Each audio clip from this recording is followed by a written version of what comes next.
when you make love to a car. No, when you don't make love to a car. You can expect... no. Stop it. Wet pants. Wet pants. I endorse wet pants. Whoop-ass.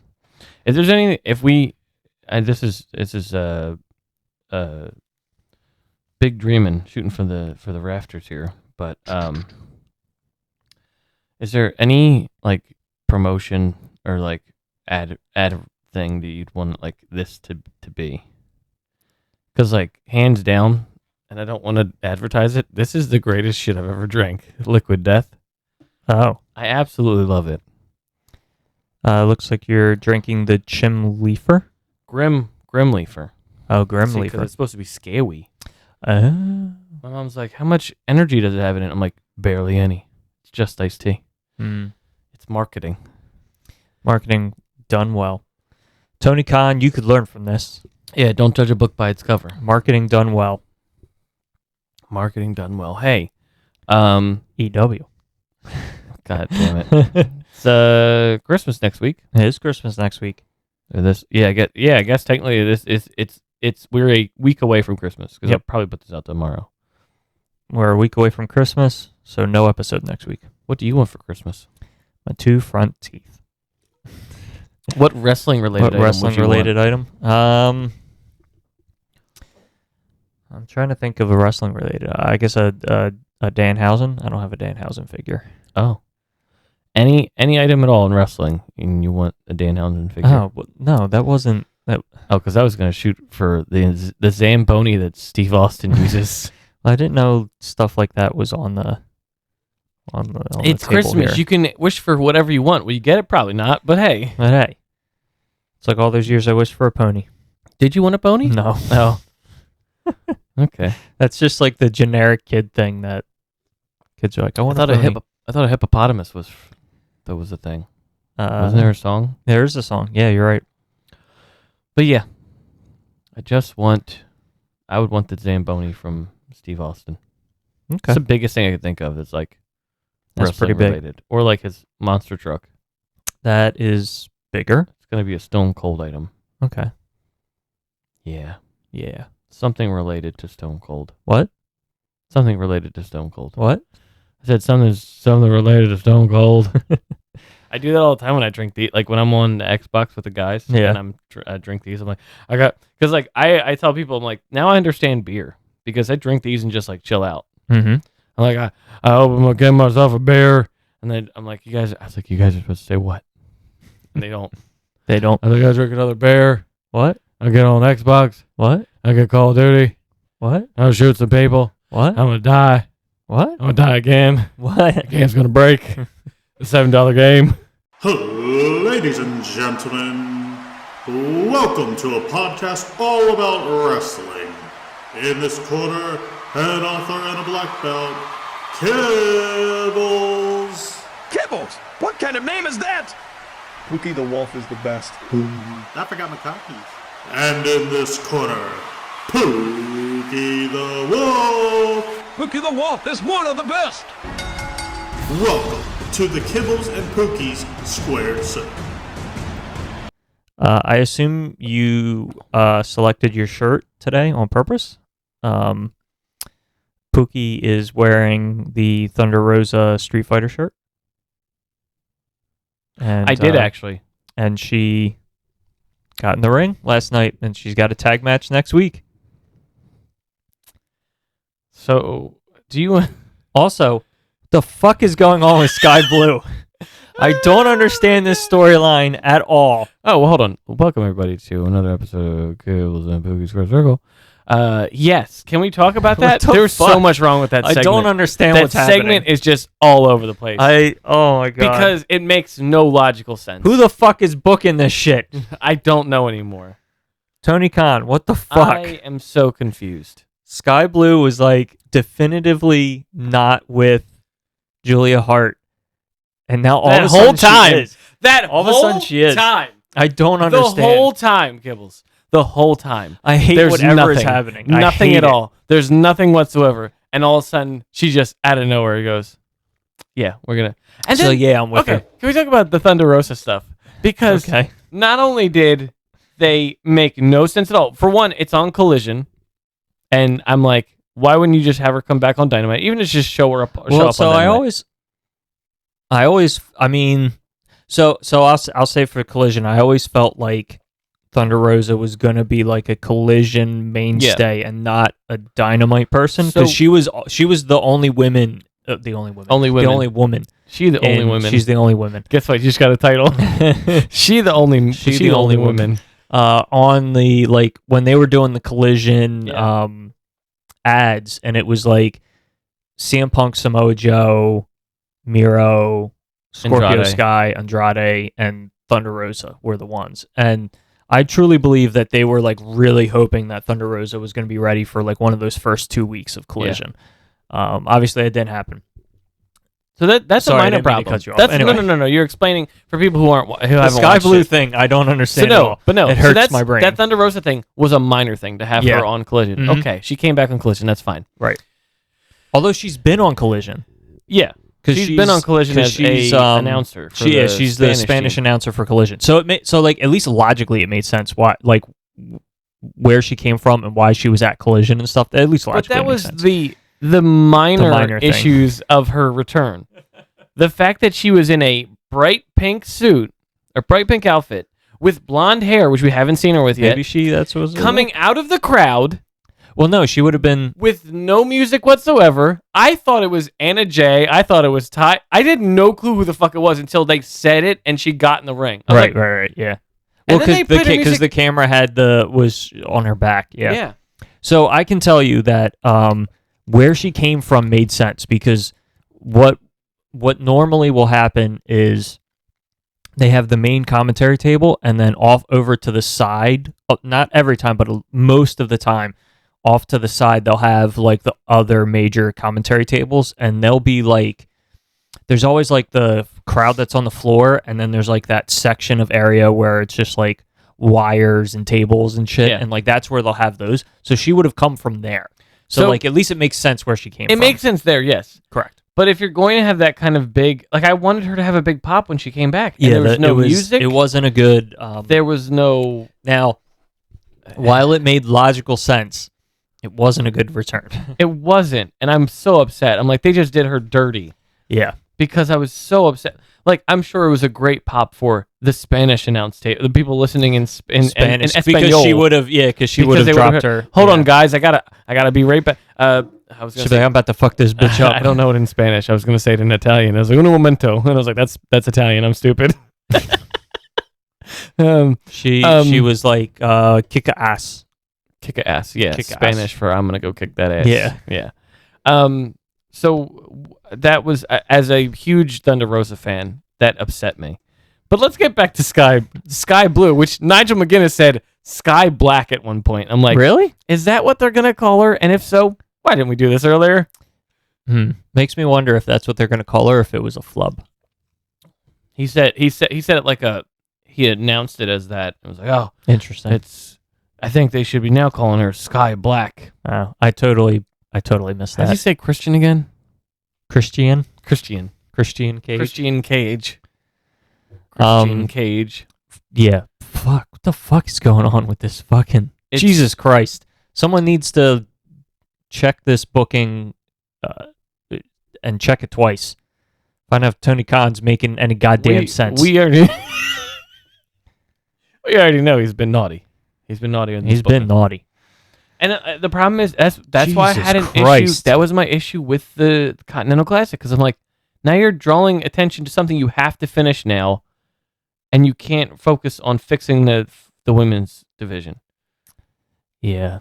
It's just, and now you leave barely any room for the World Heavyweight title shit that you're doing now. It's just like, I love the Continental Classic. It's fun. Well, see, that's the weird thing, because of how because of the close proximity it is to the pay-per-view, it like brings you to this position of like feeling like I don't know what we're getting at World's End, which is actually an issue I've had with AEW through most of this year.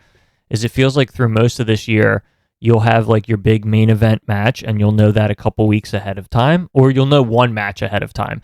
And then like it feels like the rest of the pay-per-view you don't find out about until like the week of. Like, I feel like in terms of their booking to, like, progressively make you get excited for a show and pay for a pay-per-view, they do a terrible job most of the time with. It's also the fact that, like okay, so the way I see the Continental Classic is, like, opening up a building while it's still in construction. Where I'm like, we need stuff to fix. We can't have people in here and coming around. And... I think I love the concept of the Continental Classic. I almost wonder if it would be... I almost wonder if it would be better if it was a summer tournament, and you started it like the week after Double or Nothing, and then you had the winners of each league face each other at Wembley. Yeah, that could work. Because then you have like a good 2 months to build the tournament, and you could also have the finals, and then have there be 2 or 3 weeks after the finals after the semifinals before you have the guys fight, because like right now it feels like at the beginning we were like doing a relatively good pace, and now it feels like it's towards the end and we're doing like the rush to hurry up to get everything in again. Yeah, it's really weird. It's really weird. Yeah, I don't I look at World's End and I'm like, what is going to happen on this pay-per-view? Because they've been doing until this past week, they were doing nothing with the tag titles. The Acclaim just came back. So, like, again, until this past week, they were doing nothing with the trios titles. They're, honestly, because of the Continental Classic, they're doing nothing with Orange Cassidy. I mean, he's been, like, fighting Jake Hager and the former JAS because of Danhausen with the hat and stuff, but, like, they've really been doing kind of nothing with Orange Cassidy. He fought what's his face? What, last night or Friday night? Yeah. Shit, I can't remember his name. Bounty Hunter or something. Yeah, I get that she's a good talent. I personally have no interest in watching. Like I tell you right now, World's End, we're gonna do Riho and Tony Storm. I have no fucking interest in watching that. What match. about Abaddon versus Julia Hart? That I would at least be interested in to watch. Happening. It's not happening on the pay-per-view. Sorry. Probably not. I almost... Oh, that sounds good. Guess what's not happening? Yeah, it's not happening. Oh, okay. I actually kind of wish that they hadn't done the street fight on last night. Like, I would have rather have had them do a regular tag match that ended in a DQ, or like they got beat up afterwards, and then you could have done the street fight at World's End. I think that would have made more sense. It's weird. We always do like an end of the year female tag team hardcore match. Yeah. And it always feels like just thrown together last minute, and there's no... Yeah, it's weird. never on a pay-per-view. The last one was on Rampage. I mean, I like it because I could watch it on a random, like on a normal night. It's not like something special, but I would like for it to be something special. Yeah. It would put the women more in a highlighted, people would be more paying attention to it. Yeah, and then I'm trying to figure out... Was it on Rampage or Collision? It was on Collision. Okay. This one was on Collision. Last year was Rampage, I believe. What was last year's? The last 2 years, I think. Last year's was the Ty one last year? It was Ty or was that and Anna versus Willow and somebody else. I can't think of that other person that she was with. It wasn't Chris. Sky Blue, maybe? No, it was someone who was like big. I can't fucking... Ruby. It was Ruby and Willow versus Anna Jay and Ty. You're right. And then the year before that was the Bunny, Penelope, and then Anna and Ty. And Ty, yeah. You're right. And I think both of those were both Rampage matches. Yeah. Yeah, I remember I know the Bunny one. They were later down, though. They were like on the New Year's show. Yeah. That was, it was New Year's Smash that was. Right. But it wasn't Dynamite. It was Rampage. Because that was the infamous Bunny getting busted open real bad. Yeah. It's great matches. They're great. Oh, a lot of the girls can do it. Speaking of which, I got really excited. The best part about the interview. Did you see today's Hey EW? I watched the first 5 minutes of it. So something CJ Perry said at a point where I was excited for was that she's she supposedly had started going into training to get back in the ring. And I was like, oh, that'd be cool. And then she was like, yeah, I really want to do a cage match and a hardcore match. And then RJC was like, why? Why would you want? She's like, I just want to say that I did it. I'm like, that would be awesome. Yeah. The fact that she was like, yeah, let's do that shit. Like, I've never seen her wrestle. I've never had any interest to watch her wrestle at all. But I'm like, that'd be fun for someone to be interested in doing it. Yeah. I will say, I'm going to assume that Andrade does not. I'm going to assume Andrade does not make it to the finals for the Continental Classic, and we will get Miro versus Andrade at World's End, because they've been doing all those backstage segments and interviews where Miro is basically like, "Oh, I won't touch him during the Continental Classic," and he's literally saying like, as soon as the tournament's over, like I'm going after him. So I'm going to assume that Andrade doesn't win the tournament. Yeah, probably not. Or I should say, doesn't go to the finals. Yeah, I mean, that's the thing too. You can't have him interrupt it because those are the rules. You can't have any kind of interruptions in between the matches. Right. And then I'm still trying to decide. I feel like I'm still trying to decide if FTR versus House of Black is just going to be a regular tag match at the pay-per-view, or if Brody's not going to make it to the finals and Brody will join them, and then Mark Briscoe will join FTR and do a 6-man tag instead. Maybe.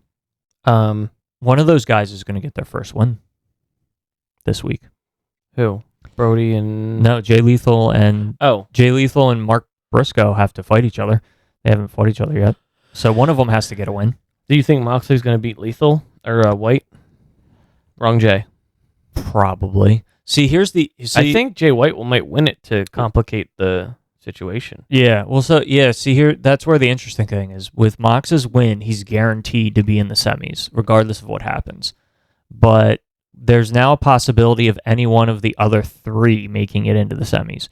So if Swerve wins, he's automatically in. Mm-hmm. If Jay White wins and Swerve loses, then Jay's in. And if both Jay White and Swerve lose and Roosh wins, then Roosh is in. Wait. Oh, Roosh. Okay. I was saying Roosh, and when you said Roosh, I thought Rusev. And I'm like, wait, what? Yeah, no. I still think of it as that sometimes. I was like, wait, fuck, what? Because I remember looking at the thing at the scoreboard and being like, okay, it's Moxley and Jay White. So if Moxley wins, Jay White's automatically out. Or no. Yeah. I think if Jay, because they said if people tie, they should get 1, right? No. Yes. Or if they draw the match, they each get 1. But they said if there's a tie for who goes to the semis, then whoever won their one-on-one match goes. So if Jay White loses, he's out, because if Jay White loses and Swerve wins, Swerve and Mox, or if Swerve and Jay White end up with the same points, Swerve goes and Jay White is out because Swerve won their match. So that's the tiebreaker. What happens if we have Mox and White tie and Swerve wins? Swerve is in. Swerve has to lose. I feel for Jay like White to it get would in. be such a good story-wise. It'd be good to have Swerve. I'm pissed off they didn't fucking tie this week. They should have tied this week. That's what I'm saying, though. Mox and Swerve should have tied. To have them fight again. You know what I mean? Right. Like, they have them fight again and have the redemption story of, like, he gets another chance. Right. I thought Mox and Swerve should have went to a time limit draw. It was weird. You're right, though. It's like those are the 2 front runners. When you send the text, the shoulder was up. Oh yeah, shoulder was up. No problem. They didn't where even the fuck argue is with this that. ref? And it's almost like they telegraphed it. Like, they're like, look, the shoulders, like, they showed it from the camera angle. Like, yeah, shoulders up. The Swerve shouldn't have even been pinned. Yeah. I think story-wise or what. Yeah, I'm wondering if they wanted to do that on purpose, so that way it is like Swerve can say, like, he didn't fucking beat me, the ref, like, didn't see my shoulder and blah, blah, blah. True. I hate that they didn't even address it. Like, they're like, oh, it happens, but, they didn't even make a big deal out of it. It's just so weird. Yep. But anyway, Mox is guaranteed in, and he, at this moment, could face any one of the 3. Jay Lethal and Mark Briscoe are both out.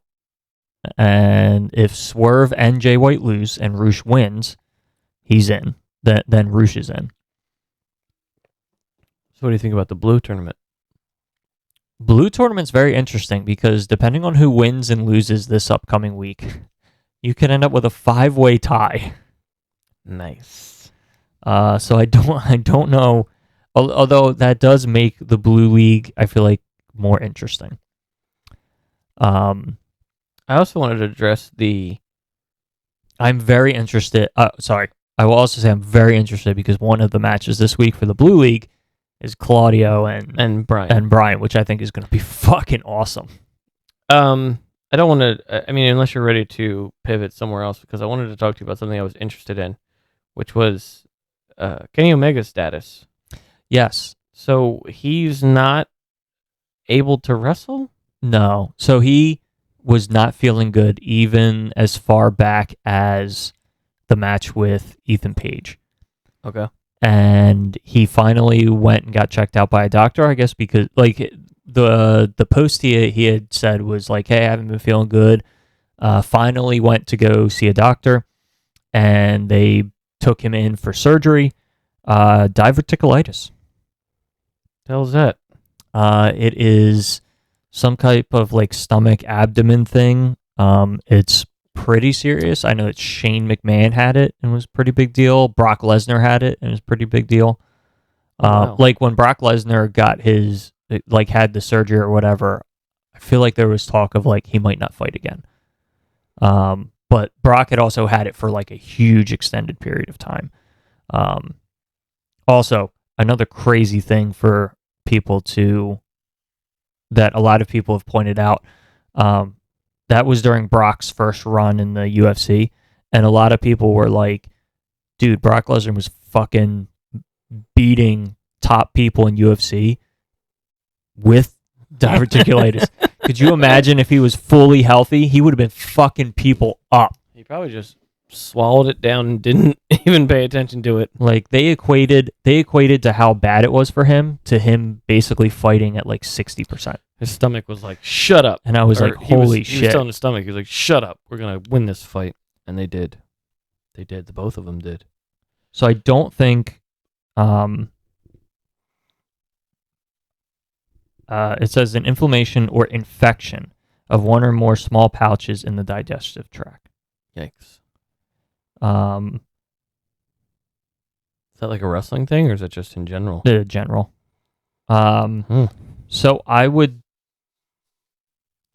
He said he's out. So then Omega has said he's out for an undetermined amount of time. They don't know how long. I'm going to honestly, naturally assume that there's no fucking way he's wrestling at World's End. Which is good, because we can ignore that promo. Oh my god, it was so bad. On Dynamite, there was a promo between Chris that was Jericho so and bad. Omega, and the AEW tag team champions, Big Bill and Ricky Starks, and it was just terrible. It was terrible. I mean, it shows. Oh, it was terrible. It shows for a good reason that like Starks had a lot of heat, and then it almost was like when he got on Collision, because there was the match against not Jericho. Was it Jericho at a pay-per-view? He had a match against somebody. That was way earlier this year, or maybe hot. Even late last and year. And then he like went to Collision. Ricky Starks booking has this issue with Ricky Starks where he starts getting really hot and then they take him off TV. It happened with I feel like he got really hot when he was doing the thing with Jericho. Yeah. He got really hot when he had the like 3-4 week feud with MJF, where he fought him for the title at New Year's Bash, I think last year. Or maybe it was Winter is Coming. I think it was Winter's Coming. It was around that time. And then also I feel like he had a lot of momentum in the middle of this year when he did he had the 2 matches with Bryan Danielson, where he had the 1 match on Collision and then they had the strap match. Yeah, I mean, as far as because Jesus Christ, they beat the fuck out of each other in that strap match.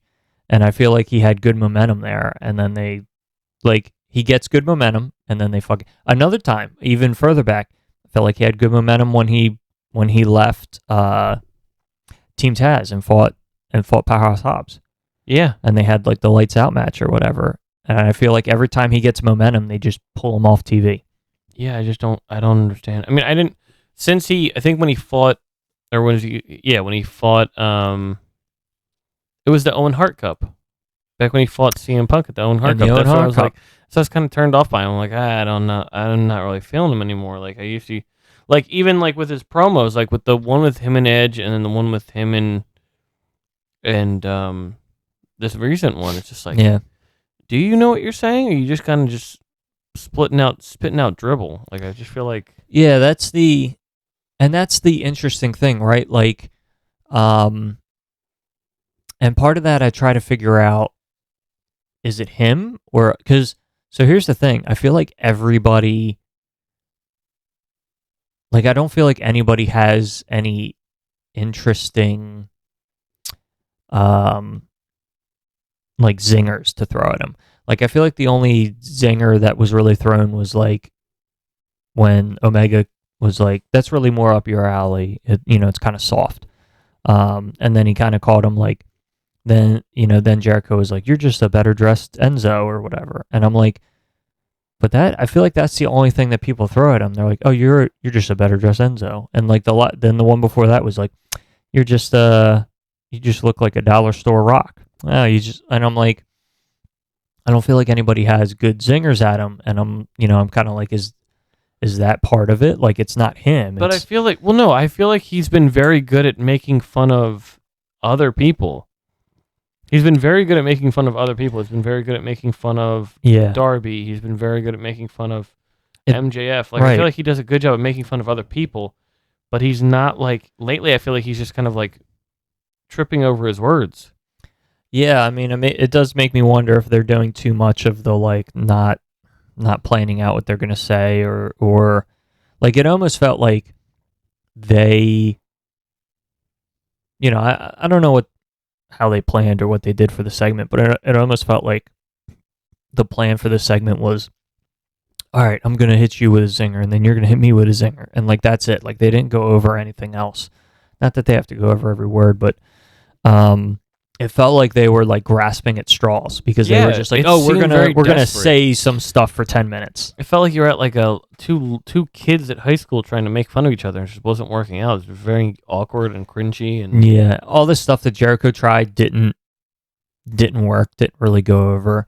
Omega can be a good promo, but his promo pace, his talking style, the way he talks is not really conducive to throwing zingers. Yeah. Like everything about everything that Omega did in that promo felt awkward.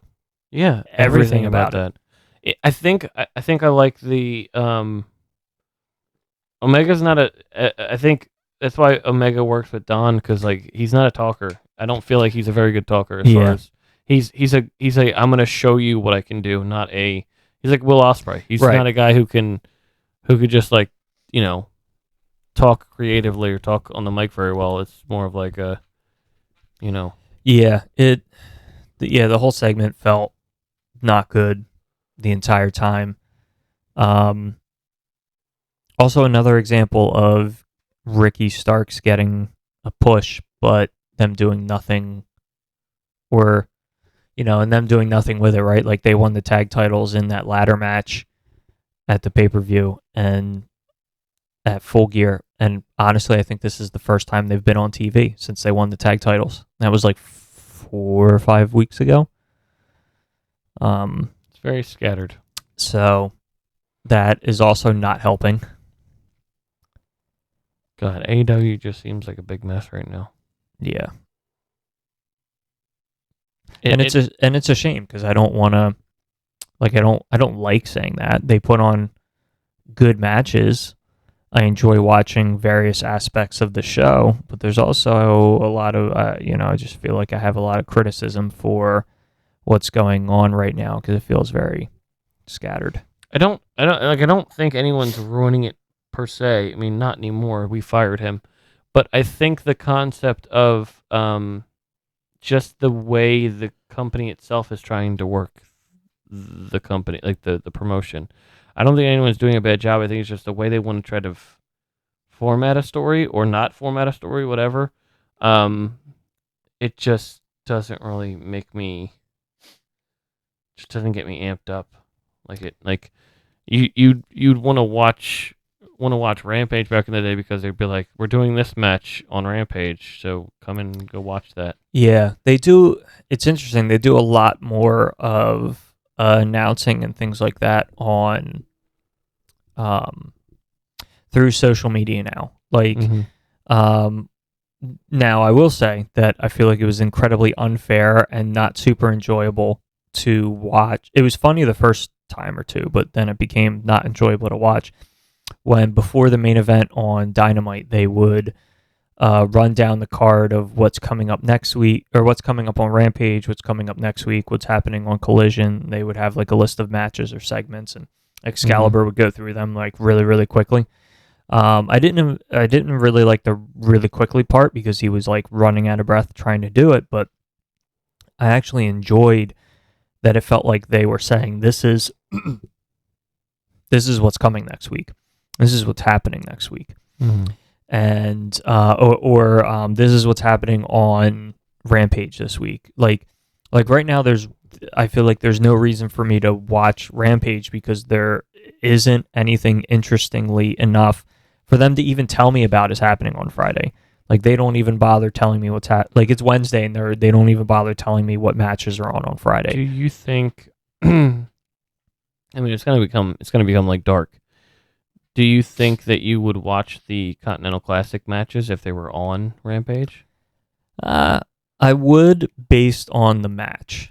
Okay. Like, if there was going to be like a Daniel Garcia match, then probably not, because I don't know that I'm that interested in it. But if they were going to be like, oh, we're having Bryan Danielson and Andrade on Rampage, like, yeah, I'd watch that. I don't understand why they don't do that. It's yeah, so it just feels like I don't know, like, it feels like I have to just watch the show to see what's going on, and if I want to be excited to see what's coming up next or whatever, if it's not a pay-per-view, then I need to also be tuned into their social media to know what's happening. It's kind of the adage of like, there is so much going on that it feels like they're just throwing shit at the wall. Do you think you need to pay attention to everything or you can't follow anything? Do you think that if they spread out some of the stuff and put some of the stuff on Rampage, they would get viewership on Rampage and also have time for the other things on Dynamite and Collision? Yeah, it would help. I'm sure it would help a little bit. I think that Rampage is just in a really tough dead spot Fridays at 10. I don't really know that you're ever going to get a super high viewership for that time slot. There's probably a very low ceiling to the amount of viewership you're going to get, and that's probably part of the reason why they don't do a lot of stuff like that on Rampage. Maybe. I also wouldn't be surprised if part of it is because Rampage is shot and filmed after Dynamite, which means that till everything, kind of gets cleaned up and they started, it's like 10:15, 10:20. Till they switch things over and get started and all that. So it kind of, it's also probably a little bit of an issue with the crowd. I mean, it's the middle of the week. You just saw Dynamite, which has, a really good main event, and then you're being told like, oh, also hold up and wait and like not get out of here till like midnight. Well, on a weekday, that's kind of difficult to get away with, especially when you're not putting anything super duper interesting on Rampage, which is also part of it, right? If you put something more interesting on Rampage, people would stay. Well, like you think about like the Owen Hart when we went, what was it? I think were you with me when we went to was the first match on Rampage was Darby Allin versus Swerve. Yes. Yeah, it was an Owen Hart. Yeah, it was an Owen Hart match. And I'm like, that was a good match, and it was the first match on Rampage. And I'm like, just do stuff like that. Have like, yeah, I think even if you do one match on the Continental Classic and just do like whoever versus whoever on the first match, and then just do all the other shit. Right. People don't need to stay the whole time. At least stay tuned in. And I think part of that fell by the wayside a little bit more when you started having Collision, because now you have Dynamite as the A show, Collision is the B show, and Rampage is now the C show instead of being the B show. It kind of messes with that dynamic a little bit because you need to try to keep viewership up for Collision, which is also going to be difficult because it's on a Saturday. I'm sure that they will see relatively okay numbers. Well, see, then that's also the thing. Like, Saturday is such a hard time slot also to get really, really good numbers because during the summer, you're naturally, every TV show that happens during the summer has naturally low numbers. That's why a lot of times you don't get new TV shows in the summer. They wait till they finish in May and they come back in September because everybody's out doing things during the summer, vacations, this and that. So like, and especially on a Saturday night, like, you're going to have a hard time in the summer. And then you're going to have the issue you're always going to have the issues you get into October because you have a fan base that is now tuning in to watch college football matches on Saturday. Boo. And then eventually the NFL starts running when the matches are done or when the college level stuff is done, then football starts running. NFL starts running matches on Saturday, and you're going to just naturally lose audience to those events. Do a lot of people who watch wrestling watch sports? I think there is a fairly decent number of casual fans who would choose to watch football over wrestling. Filthy casuals. Like it's no different than what happens with Monday Night Raw. Like Monday Night Raw ends up having okay numbers during football season because there are a number of casual fans who tune over and watch Monday Night Football. I think it's weird that when you said that AEW people would lose interest in AEW because of sports, and you said about the casual things, I was like, oh, that's weird. And then when you said it for WWE, I'm like, oh yeah, that makes sense because I feel like people who are casual fans of WWE definitely don't really care too much about the show. They just kind of put it on. Right. That's super weird. No matter what show it is, there is always going to be, it could be a very small percentage. Like, I'm sure the percentage for AEW is much smaller than it is for WWE because there's significantly less casual fans watching AEW.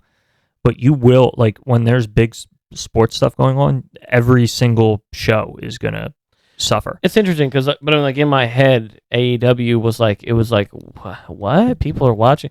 Like, but when you said WWE, I'm like, when I think WWE, I think casual. Yeah. And now I'm like, oh. Well, here's another perfect example, right? If you're AEW, you're an AEW fan, but you might be a teenager, and you guys got because people aren't so in tuned with cable anymore, you do streaming everywhere else in the house, but you only have one cable box, and it's in the living room. And during football season, Dad's taking it to watch the football matches. You can't watch Monday Night Raw live when it's on, or you can't watch Dynamite. Or if you do, you're streaming it online, which I don't know how that equates to a view on, you know what I mean? Like, because there's like people who watched it, people who streamed it, like the numbers are different. Yeah, it's so that's another example of like when live sports are occurring, your TV show is going to take a hit. Yeah, I mean it's difficult. I think it's weird being a teenager, being a wrestling teenaging fan now, because how like. You don't really have those moments where you can watch big events or I don't know. I think not living in a way where you just have TV and there's more internet stuff than anything. Because, like, there's moments like me as a teenager watching Divas matches and feeling funny. Stuff like that. It's just, I don't know. It's just like, there's those things of like, there's always those moments with wrestling. Where and I'm not saying like just the weird, the thing I said a couple minutes ago, but like just the weird kind of stuff that like those moments that just kind of hold you to this like point in your life where you're like, oh, I remember when Triple H and Stone Cold worked together for some reason, and they were the what were they called, the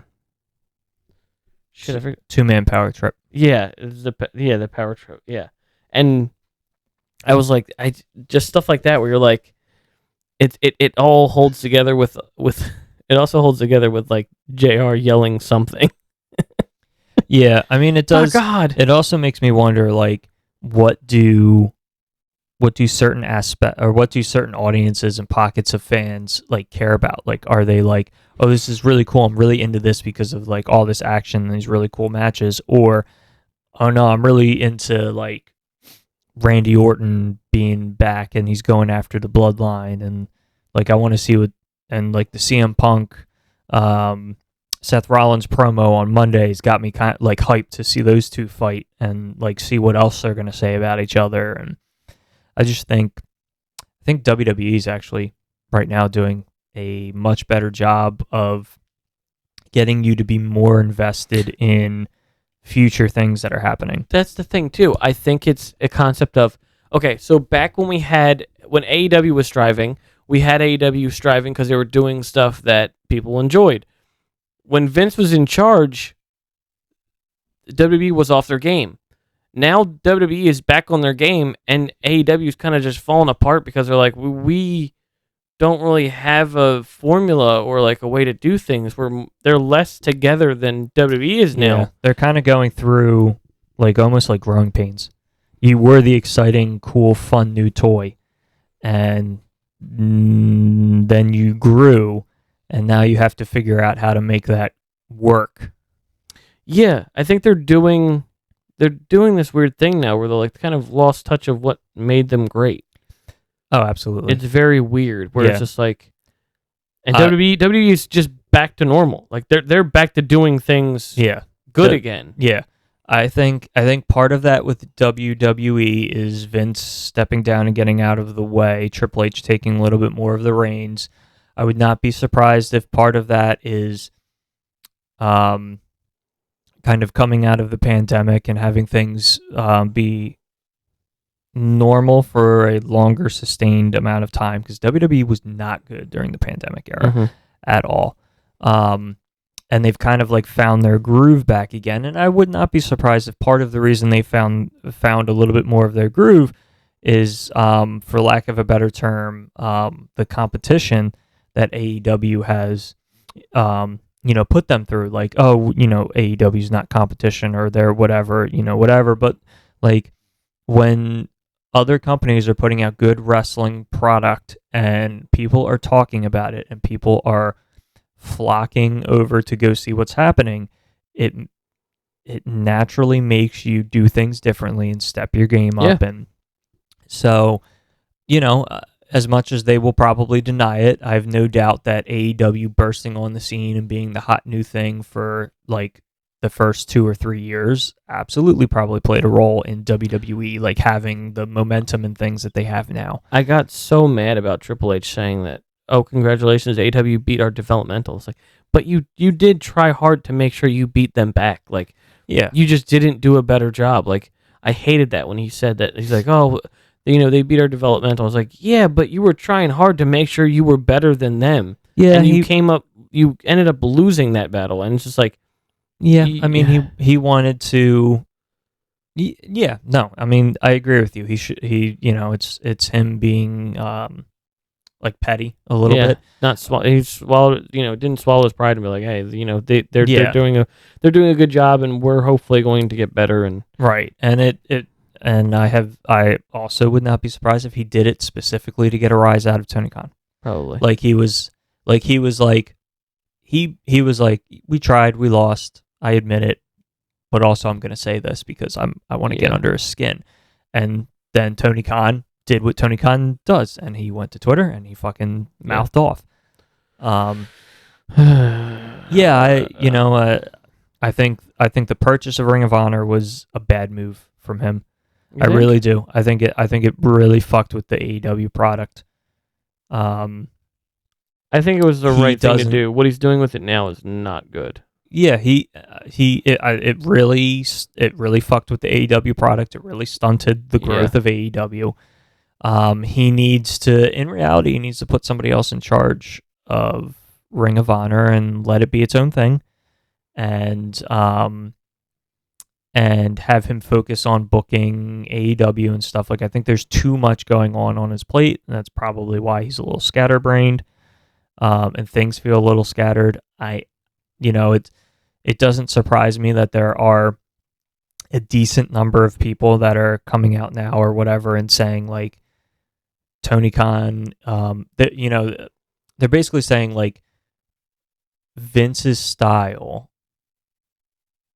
is not the best style, but he knows what he wants to do, and they'll try to drive a story forward where Tony Khan is, like, trying to please too many masters, and I think that's why a lot of things are so scattered. Yeah, there's a lot of people out there who whatever is the last person or thing to talk to him, that's the thing that's happening. There's a lot of people out there who will praise Vince McMahon as much as they don't like what had happened with him, or whatever he did.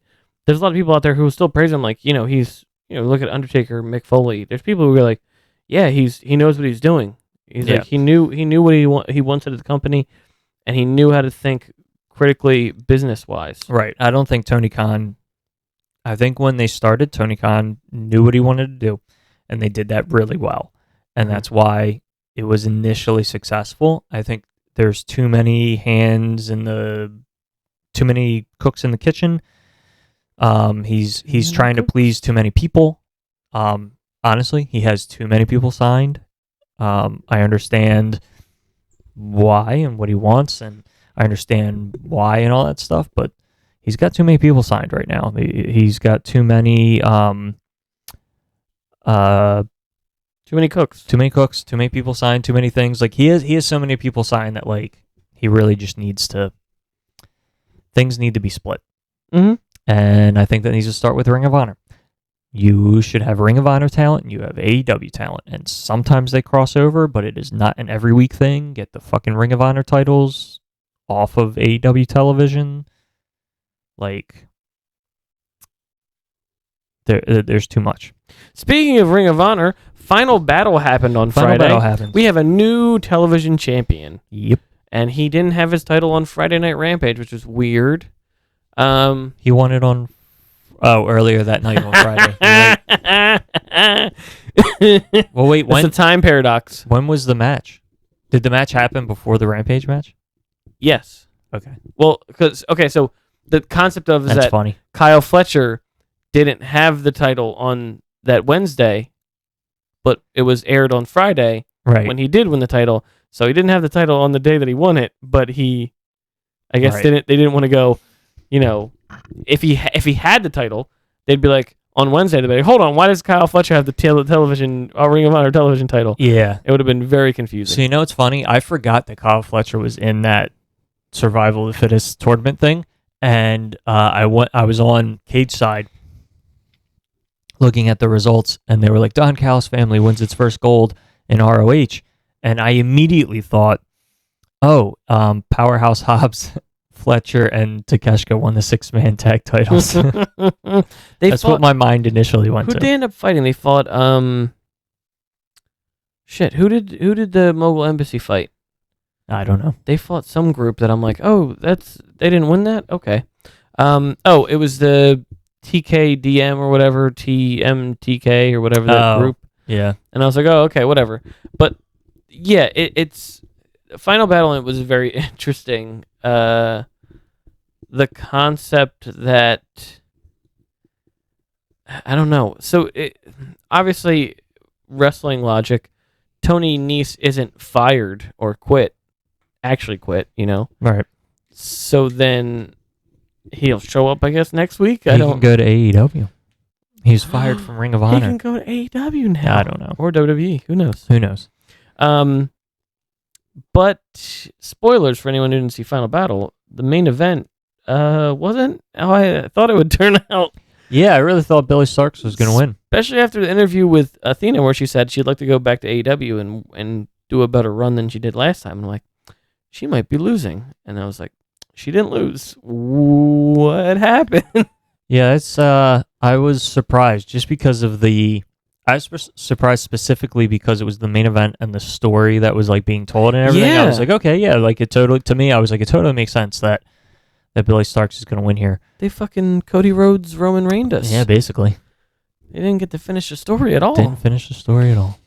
And what was it? Lexi was the announcer or special guest announcer, or I forget what it was. She was supposed to be one of the. She was the other minion of the group, and she was supposed to be, I guess, some kind of pivotal part of the match. But it's so weird to be like, it never really played out the way I thought it would. Yeah, it's an interesting choice. Makes me wonder what they're doing. Like, did they do that because they have some other big match for Athena for whatever the next Ring of Honor pay-per-view is? Yeah, are they going to do like something more wild, like a hardcore match, or? Well, she already did that with I think the previous Ring of Honor pay-per-view, the main event was Athena and Willow in the hardcore match. I'm saying between Billy. Oh, Billy like a follow-up match with them too. Yeah. Okay. Not somebody new. I got you. Yeah, it was. That's possible. Maybe that was the choice, right? Like she wins, and then they'll build up a rematch with some type of stipulation. Yeah, that would be that'd be acceptable. I mean, we don't really go over Final Battle too much. There's not really much, but I mean, I was only concerned. Nobody cares about anything except the Athena match. I was only concerned with the main event. I was like, yeah, I could care less. Eddie Kingston fought somebody. I forget who it was, but he like beat him anyway. I'm like, okay. I just didn't see any interest in it. I want to have interest in Keith Lee, but Keith Lee and Shane Taylor fought. Yeah. Keith Lee has this interesting thing going on where he's talking about he needs to beat him, but isn't saying who him is. And they thought that it was maybe Shane Taylor, but there was a backstage promo or whatever that I don't know if it aired on the pay-per-view or if it was just on social. Is it Swerve? And he was like, I need to beat him. And she was like, now that you've beaten Shane Taylor, you've beaten him. And he was like, him is not Shane Taylor. And he walks away. What if it's the Powerpuff Girls villain, him? That's possible. He needs to beat him. He's directly saying it and no one realizes it. Nobody realizes it. That'd be interesting if it was Swerve. I'd be down for if they actually did a Swerve Keith Lee actual storyline with an actual match that actually happens. That'd be cool. Be cool. There was something I want to talk about. There's somebody in Ring of Honor who needs more attention, and I can't think of who they were. Oh, the Von Erichs fought the Outrunners or Outriders, Outrunners. Outrunners are one of the most fantastic groups I've ever seen. I love them. They have some of the best promos. I'll have to check them out. Oh my God. Watch just all of their promos they've done with, I think it was Lexi. And it's just them doing like this weirdest, like Macho Man Hogan type promos that don't make any friggin' sense. And that's the point. Like, he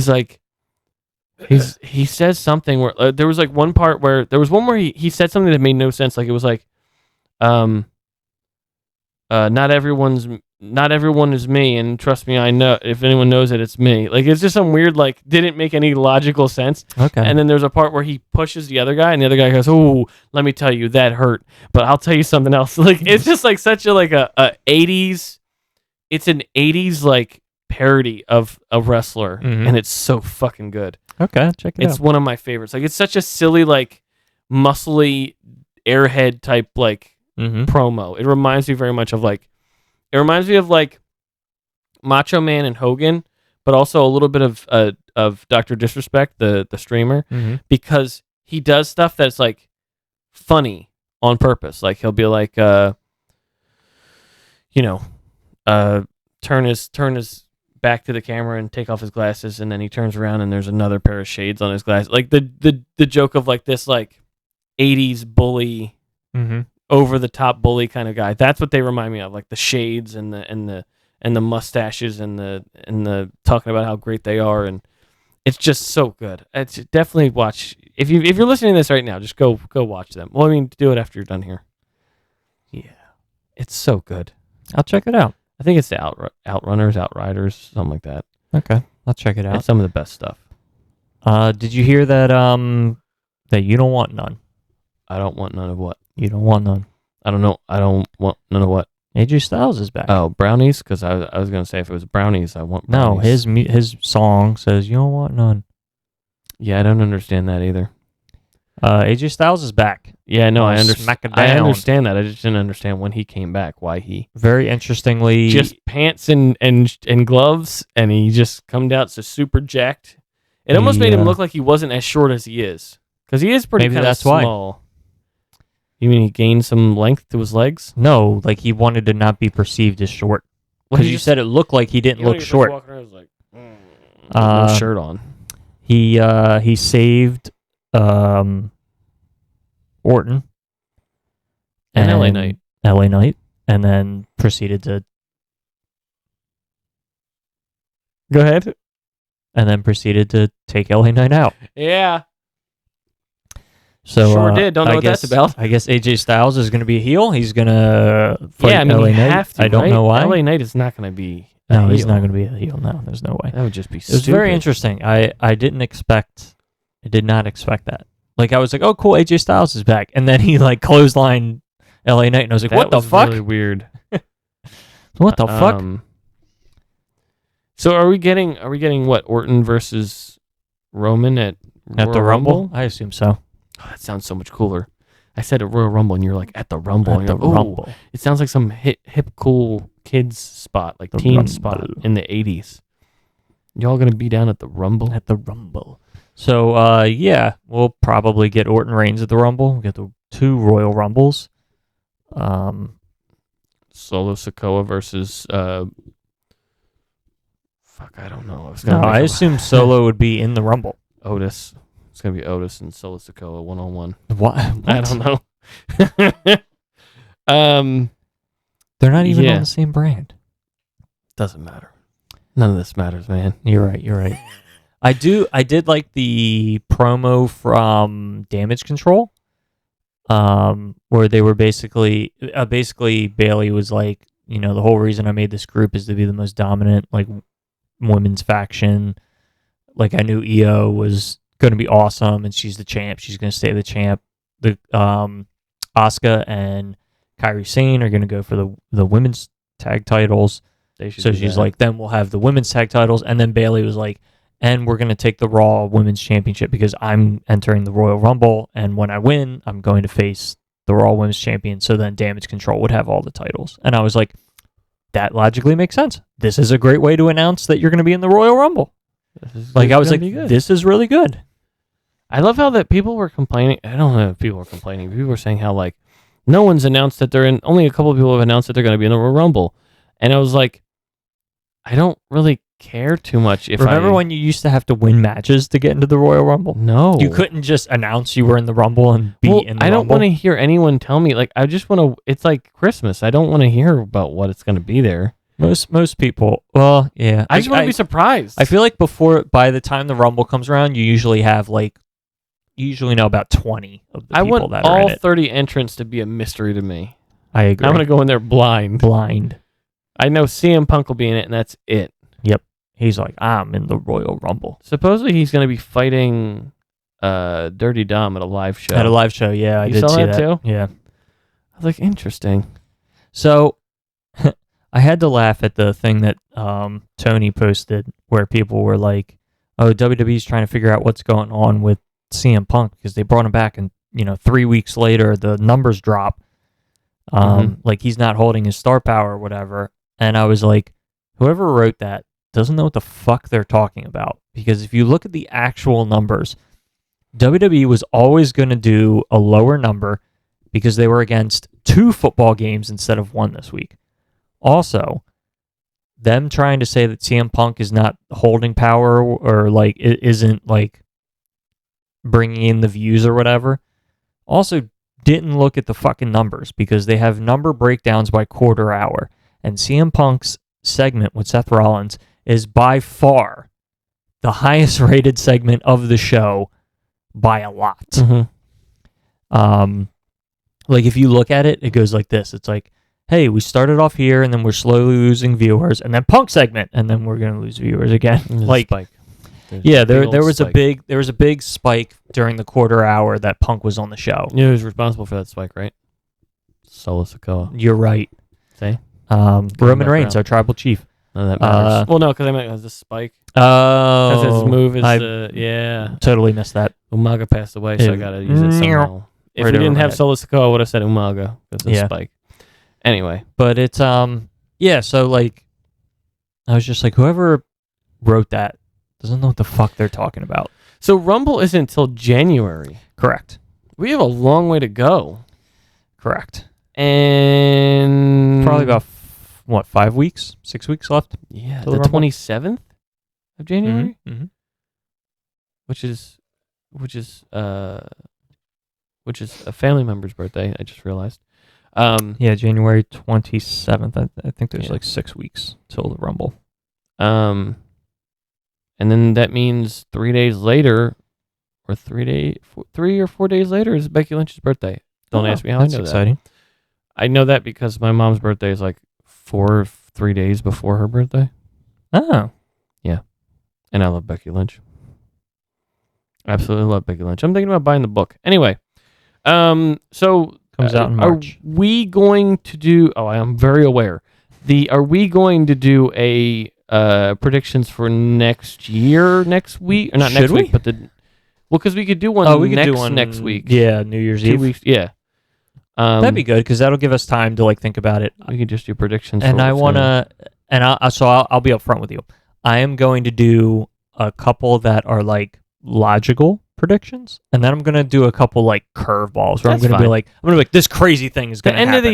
Our end of the year podcast will just be us fucking around and maybe I'll get lucky, like whoever it was from Parts Unknown, where he said Triple H will sign CM Punk. Yeah, hopefully. And then he was somehow right. And and then so I'm gonna throw a couple of those out there. We're also gonna do a white elephant, where we're gonna get gifts for the group of the people that have been there. So I don't know who I'm gonna get. I don't know if I'm gonna get you or you're gonna get me. What? The fuck are you There's talking only about? two of us. That's the point. You can't really mix it up if there's only two of us. I was so confused. Yeah, I'm gonna get stuff for your rabbits, and then you're gonna be like, I got stuff for Sabrina somehow. And I'm gonna be like, I didn't buy you anything. I just put your two rabbits, you, Sabrina, and me in the hat. Because we've done this numerous times. And Sabrina's when we were in like college. Yeah. And you're like, I bought you a Christmas gift. I'm like, and Sabrina, I didn't buy you shit. Sabrina would be like, I didn't know I had to buy something for somebody. Yeah. I'm like, Sabrina, I pulled your name out of a hat. Remember I gave it to you? She's like, I don't remember that. I don't remember that at all. But yeah. What hat? Was it a baseball cap? Top hat? Like, yeah, remember I left? And I was like, take a name out of this. And she goes, it says one of my bunnies. Why does it say this? A Santa hat? What type of hat? Some kind of hat. Give me a description. But anyway, so yeah, our end of the year one will be fun. Yeah, we'll do some wild, crazy predictions. I want to start talking about Rumble, but it's so far away. Far away. Now that we're here, so far away. I feel like there's only two. Now that's going to be stained in my mind. Buttons. Right now, I feel like there's only two people who could win it. That's Punk or Cody Rhodes. And I actually have a fear that if Cody wins the Rumble and then continues on to fight Reigns, that the crowd might turn on him. Maybe. Like, I think he talked about that last week. If he wins the Rumble, the crowd's gonna be like, "Fuck this guy! Fuck this guy! Fuck this guy!"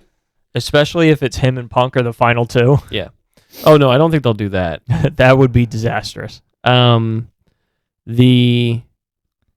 Oh shit, what was I gonna say? It makes you wonder if it'll be like that one year that Roman won the Rumble and people just fucking shit all over the end of that match. Or Batista, you remember Batista won and everyone was just so pissed. Mm-hmm. They were absolutely mad. Yep.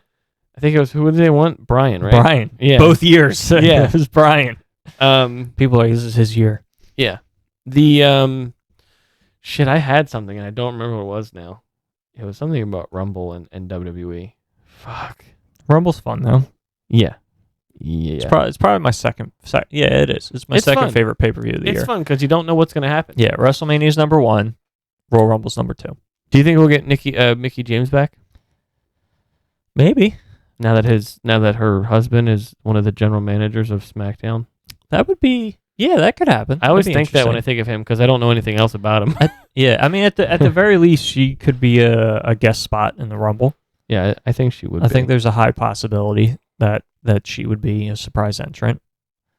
It's very interesting because it's very interesting that they signed him and he is a general manager, and I think he's doing like backstage stuff because he just like he has the look that WWE wants.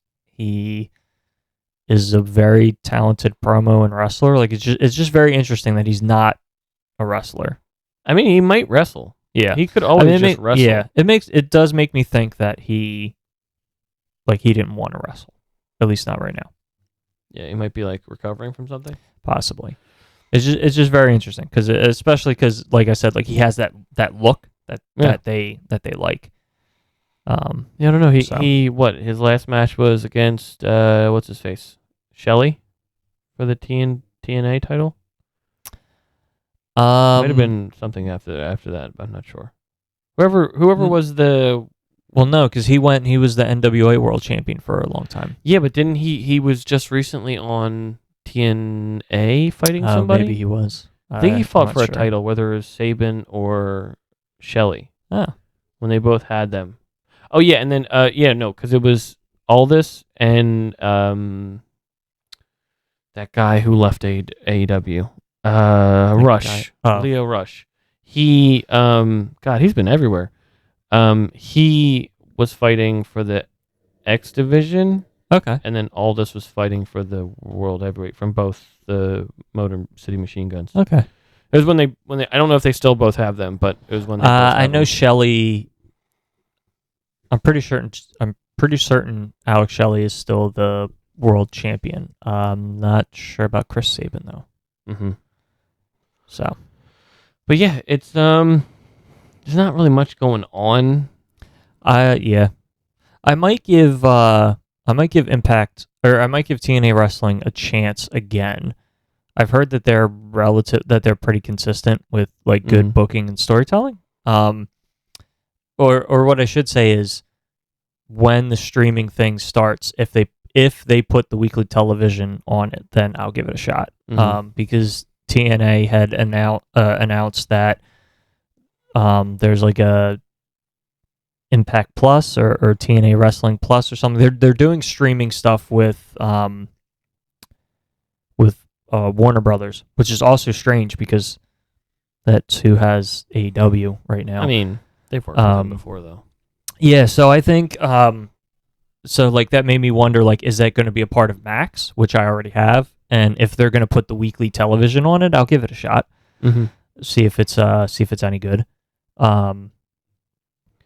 So yeah, overall I don't know. AEW's been kind of all over the place. Yeah, I like the consistent booking with the Continental Classic. I think the Continental Classic is actually really good for their product overall. I just think they're doing it at the wrong time. Yeah, I completely agree with that. That is completely accurate on how I feel about it too. Like because they're doing the semifinals right before the pay-per-view, it means that like a lot of TV time is held up in the tournament, and because of that, it feels like I'm not excited for the pay-per-view because I don't know what the fuck's going on. So the tournament's awesome. I just think that they're doing it at the wrong time. I like what they're doing, but I think it's just weird to do it right now. Yeah. I do also wonder what next year's landscape for AEW looks like. Like, are they going to do the same thing again, or are they going to add more? Because like at this point, we're doing Revolution is like the last week of February or first week of March every year, and then you've got Double or Nothing, and then in May, and then the next month is Forbidden Door, and then 2 months later they do All In and All Out back to back. Which, maybe they change by the time we get around to it, but as of right now, they're saying they're going to keep that. They're going to keep doing All In Wembley, and the next weekend they're going to do All Out in Chicago, and they're going to keep that formula. And then you've got Wrestle Dream in October, Full Gear in November. And then, like, are you going to keep doing World's End in December? So, like, we've kind of gotten out of this pace of the weekly shows feeling important because you'll have big important matches on the weekly show. I mean, well, that's also not true because you have big important cool matches on the weekly shows. I know what you're talking about, yeah. We're like at the point where we're doing like, we've grown from 4 really cool pay-per-views to now like, we're just going to do a pay-per-view every month. There's basically. no like there was no down. fatigue before. Right. They've like gone down the WWE or traditional. See, I shouldn't just say WWE because everybody does it, right? Like it's the traditional wrestling, presentation, which is every month you give them a pay-per-view. Yeah, it's because if they, I mean, fatigue is a perfect word for me. Where I'm like, I'm just fatigued with a lot of this stuff. If you keep the same schedule, March, May, June, 2 in August, well, technically end of August, September, October, November, December. Like you're basically every month. What I could say is don't add another pay-per-view. Yeah, World's End should be the last one. Don't do any more. Yeah, don't make any more. Right, and I think if not next year, I have like a bad gut feeling that 2025 will get something else. You know what I mean? Like we'll start going down the route of like we really do legitimately have one every month. God, I think that's where it ends up. I personally, I don't love the idea of. I didn't love it this year. I don't think I'm going to love it next year. I don't love the idea of all in, all out being back-to-back weekends. Yeah, I don't love that idea. I don't want anything bad to happen to AEW. I just want them to fix it, and I'm just gonna hear more and more of that from everyone. Like the concept of like a lot of the people, the fact that a lot of the people had CM Punk as a reason why they watched AEW because they knew he was a big draw. Like, you think of like Jim Cornette or like Eric Bischoff and all the different people who like to criticize something they don't have any stake in. Now Eric Bischoff, I feel less than Jim Cornette. I feel like Jim Cornette has more experience. Yeah, if you look at, I agree with you. But there's also part of me that just looks at it objectively. Objectively, Collision ratings were higher when CM Punk was on the show. Yeah. So like, and that's, you know what I mean? Like, regardless of what Punk was doing or what else, like objectively, my point is that like higher. I don't want 40 years from now to go by and we have a podcast where Tony Khan talks about what some other indie promotion is doing wrong or whatever. You know what I mean? Like, I hear you. I want AEW to stick around. I don't want them to go anywhere. I don't want to get them bought out by WWE. I like them as a nice alternative, and I just think they need to fix what they're doing. Yeah, and they should be fine. There's a lot of people out there who want this to be a thing, and I feel as if a lot of people have already given up on it, even now. Oh, yeah, no, absolutely. A lot of people have given up on it. I have not given up on it. I certainly hope that it's going to turn around. It has enough. While it does a lot of things wrong, it does do a lot of things right, and it's enough to keep me watching and invested. At least for right now, I still feel more entertained than WWE. Correct. I watch WWE now regularly, and it almost feels like I don't watch anything. Nothing happens. There's maybe one thing out of the 3 hours on Raw that I'm like, well, that was cool. Yeah. And I might be biased because I'm going in looking at what Punk is doing and what Lynch is doing, but like, and you may find that that's going to change over the next 2 months. Like maybe. I feel like traditionally WWE turns up the heat and more segments mean things once you start getting towards WrestleMania because they're building 2 nights worth of 8 matches apiece. I still have those concepts though of like when I do the like why am I still watching this kind of stuff? Right, yeah. Where I'm like this means nothing to me. This is stupid. I would not be surprised if your opinion changes if you're still watching consistently. Like I wouldn't be surprised if your opinion changes in like mid to late February. Yeah. I still feel the essence of someone holding my hand though. Right. But other than that, I feel more inclined to watch it instead of just going, I'll watch clips on whatever happened. Yeah. That's not necessarily CM Punk. Right. Just in general, what Triple H is doing with the product, I like. It's a lot more of the, it's not as cheesy or corny with the stuff they're doing. So, I mean, I like the overall product. It's just sometimes I'm like, this is stupid. Just move on. Yeah. So yeah, and it's a case of like things aren't going to change overnight. It will slowly change. Part of the problems is a lot of the mainstream concept of the product. It was just like they're always going to have these weird commercials or these weird tie-ins with stuff. Yeah. That stuff I can't really kind of fight or say like this is stupid.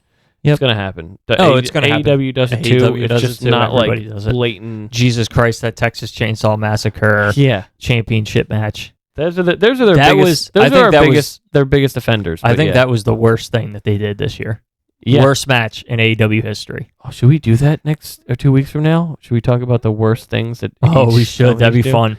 Who did the best this year and who did the worst? I'll come up with topics. I'll send them to you. Okay. That would be fun.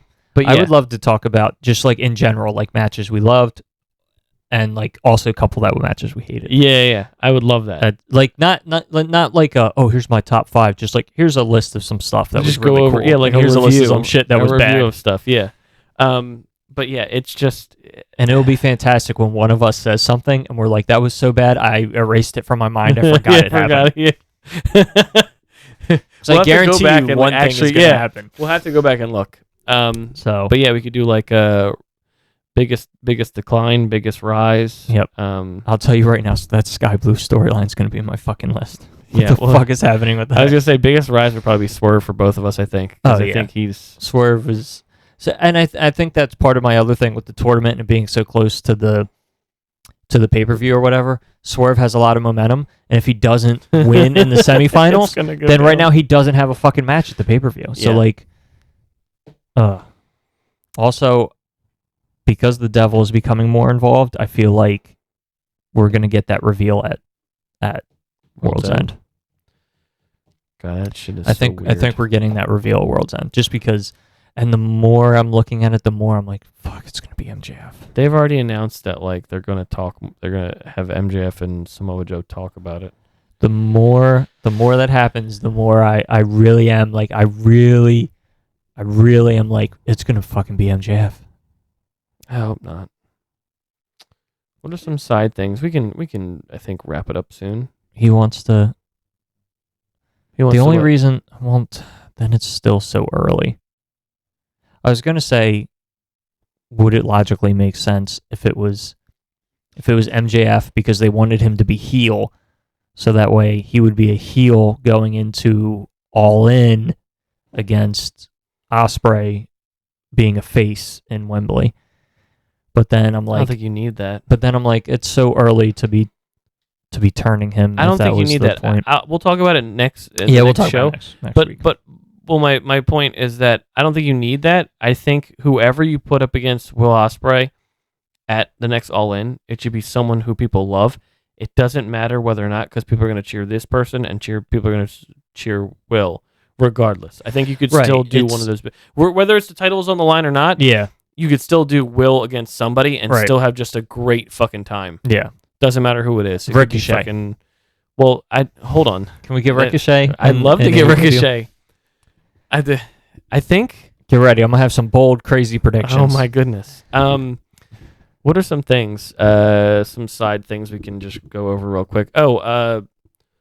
Miss Morgan has been arrested. For smoking the doobie. Comes out of the ground, man. Smoking the Comes doobs. out of the ground. That came out of nowhere. That was a really weird. Like I was like, she what? Yeah. She did what? Yeah, okay. All right. You like look over to the right and you go, what's going on over there? Okay. Anyway, and you go back to. Cool. I feel like especially because of the world we live in, I'm just like, whatever. Like, I'm like, she shouldn't be arrested for it, but okay. She killed someone? No. She smoked meth? No. Weed? Oh, okay. Never mind. We're good. Yeah, like she didn't do anything. She drive drunk? No. Tell me when she comes back, and I'll be over here. Did she swerve when she drove? No. Did she swerve when she drove? Does she swerve when she drives? Swerve when she drives?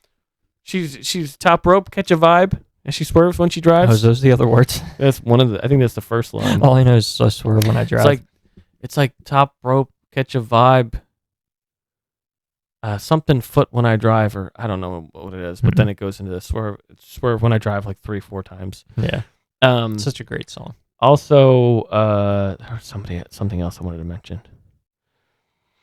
Fuck. If you get to finish the interview with CJ Perry, her upbringing is literally like Black Widow. Like her upbringing is like straight Black Widow. I was like, I was like, this sounds like like she's Black Widow. It sounds like a comic book character. She was like, I was born in Florida, and then they moved me to someplace in Russia, and then it was the same place that, and I know this is a deep cut, the same place that Winston was when he came back from basketball, Lafayette or something like that. Yeah, the same place that Winston in New Girl came from when he came back on the show. When he comes to the show, and then she did. Ballerina dancing where they would smack her with paddles and call her a cow. Dumb woman cow. That's it, dumb woman cow. Yeah. I was like, what the fuck is happening this right is now? Fucking Black Widow. She's gonna like tell us that she used to kill people for a living. And we're like, this is Black Widow. You're explaining Black Widow. This is not what I was expecting. Also, a bra is not. That's underwear. You should have a shirt on. She should put a shirt on. She had just a jacket and then bra on, and I was like, "What's happening here?" When you market something, you should definitely show the goods, right? She has a OF, as we call it. Oh, does she? Does she? I was asking you. I don't know. I feel like she does. I feel like she would. Maybe. I don't know. Because Miro is very confident in. Something just popped in my head, and I know how I got there. What is it about? I know how I got there. What? So you said OnlyFans. Mm-hmm. Don't know if she has one. Okay. Tony Storm has an OnlyFans. Yeah. That's how I got to Tony Storm. Okay. Tony Storm on commentary this week. Oh, okay. Was talking about how... This is a small thing. We can talk about this. Was talking about how that's not Ruby, because Ruby has green hair. Yeah, and she doesn't anymore. And this is an imposter who's pretending to be Ruby Soho. I have no idea why, but that was so fucking goddamn funny. She's fantastic. I think she's a really good... I was like, I don't know why this is funny, but it is fucking hilarious. Nothing has changed. They're just giving her the ability to bring it out. Fantastic. I was dying laughing with her on commentary on Wednesday. She's good. I would be totally cool if she did more commentary. In fact, I saw on social... Do that next week. In fact, they might do it next week, because I saw on social that Soraya is fighting... And was it Riho? Yeah. And I was like, maybe Tony Storm's going to be on commentary again. If they don't, it's a missed opportunity. Oh my God, it's going to be fantastic. There was something I wanted to mention, and I think it's funny because I had to look it up. But, in the interview with RJ City, he asks her dogs are named Charlie... Let's see if I remember these. Charlie, Joy, and Pickles. They were all named by Miro. Supposedly, the one dog is named Joy, and that's also the J in CJ. So he's like, he named the dog after you? He's like, don't you think that's a high expectation for your dog to live up to? But then the fact that he named them all, and then he goes, she said, and she says, because RJ said he had to mention it. She goes, well, Mercedes and Pam like them. He goes, you can't say their names on here. And I was like, who the hell's Pam? And I'm like, oh, it's Bailey. Okay. Bailey and Mercedes. I'm like, okay. It's Sasha Banks and Bailey. I think she signs with WWE. I had to look it up. I'll be like, I don't think Pam? I don't think it makes sense for her to go to AEW. I can situate this whole Pam situation. Pam. You ever see Step Brothers? Yeah. Okay. Love Step Brothers. Anyway. Although hot take, I like Talladega Nights better. Talladega Nights is better. My opinion. Listen, I'm sure people will be mad at us, but I think Talladega Nights is my favorite. I think it's a relatively hot take, because people love Step Brothers. I think the majority of people like Step Brothers more than Talladega Nights. Oddly enough, and this is unrelated, but as far as my work lately, I keep bringing back the scene with in Step Brothers where the dad goes, I don't think I was clear. I don't give a fuck. Because there's people who text me and I go, I don't think I was clear. I do not give a fuck. Yeah. I don't care. But yeah, I think Talladega Nights is better. I don't know if I say it's the best. I don't know what the best Will Ferrell movie is. No, yeah, I wouldn't go so far as to say that. Bringing it back around to the season, Elf. I'll say Elf. Elf is my favorite Will Ferrell movie. I just love it because I could watch it every year. Okay. It's good. Also, Die Hard is a Christmas movie. Absolutely. It takes place during Christmas. There's a Christmas party. People have said this. There was a flooring company or electrical company that I drove past yesterday going shopping, and it said Die Hard isn't a Christmas movie. And I flipped the fuck out. I was like, "You're a fucking liar! Christmas You're a fucking liar." Christmas is an integral part to the plot. Kind of, but okay. Otherwise, why would they be there? Well, yes. Also, the fact of you don't get a famous line like "Ho ho ho! Now I have a machine gun." If it weren't Christmas, That's very true. how are you going to say it's not a Christmas film with that like iconic line? Like that's something that me and AJ say all the time. Ho ho ho! Now I got a machine gun. Yeah, that would be like saying Home Alone isn't a Christmas movie.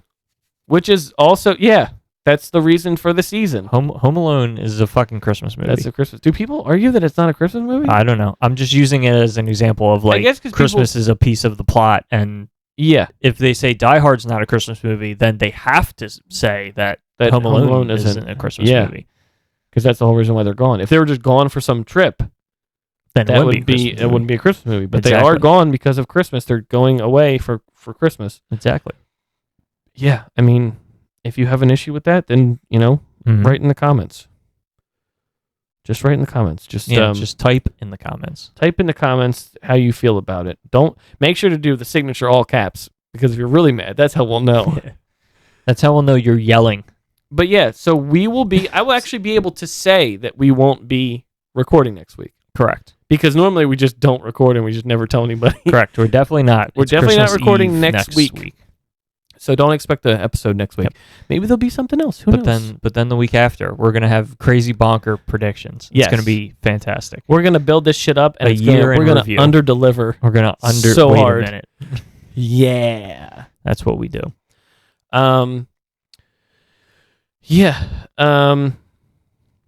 That's it. We hope you have a lovely Christmas or Hanukkah or Kwanzaa, whatever holiday you celebrate. Yep. Just have a fun time. Just enjoy the loved ones. Like Triple H said for Halloween. For Christmas. Okay. He said if people want to go spend time with their loved ones, they can do that. They should do that because you shouldn't have to be wrestling on Christmas Day or whatever. Yep. So, very not Vince thing to do. Yeah. Very not Vince thing to do. And that's the best reason why it's good. So, we'll see you guys in 2 weeks. We're going to take a little break, and we will see you on New Year's Day. Wow, this is going to be the first one of next year. Yep, day one. Oh, day one. Down since. We're doing the ones right now. We're doing the... Down since. Down since. Day one is H. Yeet. Yeet. Anyway. So... spend some time with your loved ones, buy them some wonderful gifts, or if you can't, just spend some time with them, because that is truly doing the needful. Oh, that's really nice. That's nice. I didn't mess that up. Good. Talk about throwing 29 other guys, and then he eventually brought it up and kind of had said that, I'm here to do the one thing that I've never done, and that's main event WrestleMania. And then he took shots or threw shots at both Roman Reigns and Seth Rollins, so that way it's unclear which direction he's going to go.